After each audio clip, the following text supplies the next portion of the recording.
السلام علیکم ورحمۃ اللہ وبرکاتہ۔ Welcome to Islamic minutes. Muharram کا مہینہ آتے ہی ایک سوال بہت عام ہو جاتا ہے، عاشورہ کا روزہ کیوں رکھا جاتا ہے؟ کیا یہ صرف ایک تاریخی روایت ہے؟ کیا اس کا تعلق صرف کربلا کے واقعے سے ہے یا اس کی حقیقت اس سے کہیں زیادہ گہری ہے؟ بہت سے لوگ عاشورہ کے روزے کے بارے میں مختلف باتیں سنتے ہیں، بعض صحیح ہوتی ہیں، بعض غلط۔ محرم اسلامی سال کا پہلا مہینہ ہے اور یہ ان 4 مہینوں میں شامل ہے جنہیں اللہ تعالیٰ نے حرمت والا قرار دیا ہے۔ اسی لیے محرم کا احترام اور اس میں نیکیوں کی طرف توجہ دینا اسلام کی تعلیمات میں شامل ہے۔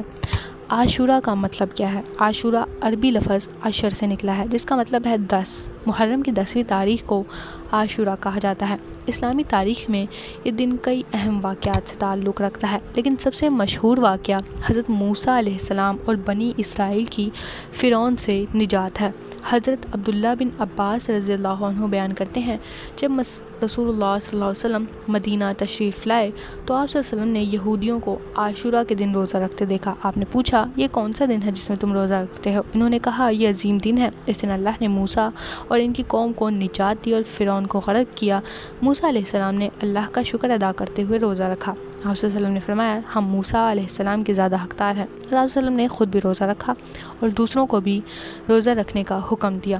تو 9 محرم کا روزہ کیوں ہے؟ جب رسول اللہ صلی اللہ علیہ وسلم نے یہودیوں کا عاشورے کا روزہ رکھتے دیکھا تو آپ نے فرمایا، اگر میں اگلے سال زندہ رہا تو 9 تاریخ کا روزہ بھی رکھوں گا۔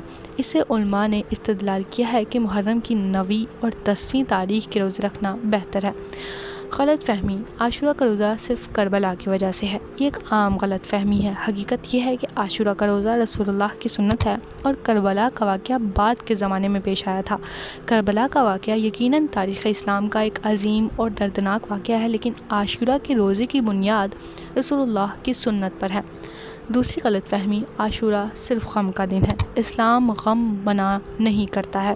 رسول اللہ نے اپنے بیٹے حضرت ابراہیم کی وفات پر آنسو بہائے اور فرمایا، آنکھ آنسو بہاتی ہے، دل غمگین ہوتا ہے، لیکن ہم وہی بات کہیں گے جس سے ہمارا رب راضی ہو۔ اسلام ہمیں سکھاتا ہے کہ غم کے ساتھ صبر اور اللہ کی طرف رجوع اختیار کیا جائے۔ تیسری غلط فہمی: عاشورہ کے روزے کی کوئی خاص اہمیت نہیں ہے۔ یہ بات درست نہیں ہے۔ احادیث سے ثابت ہے کہ رسول اللہ نے اس روزے کی فضیلت بیان کی ہے۔ یہ دن اللہ کے نبی موسیٰ علیہ السلام کی مدد، اللہ کی قدرت اور شکر کا دن ہے۔ کربلا اور عاشورہ کا تعلق: 61 ہجری میں عاشورہ کے دن حضرت حسین کی شہادت کا واقعہ پیش آیا۔ حضرت حسین نے رسول اللہ کے نواسے تھے اور رسول اللہ صلی اللہ علیہ وسلم نے فرمایا، حسن اور حسین جنت کے نوجوانوں کے سردار ہیں۔ حضرت حسین کی قربانی ہمیں صبر، حق پر قائم رہنے اور اصولوں کی حفاظت کا سبق دیتی ہے، لیکن عاشورے کا روزہ کا اصل حکم رسول اللہ کی سنت سے ثابت ہے۔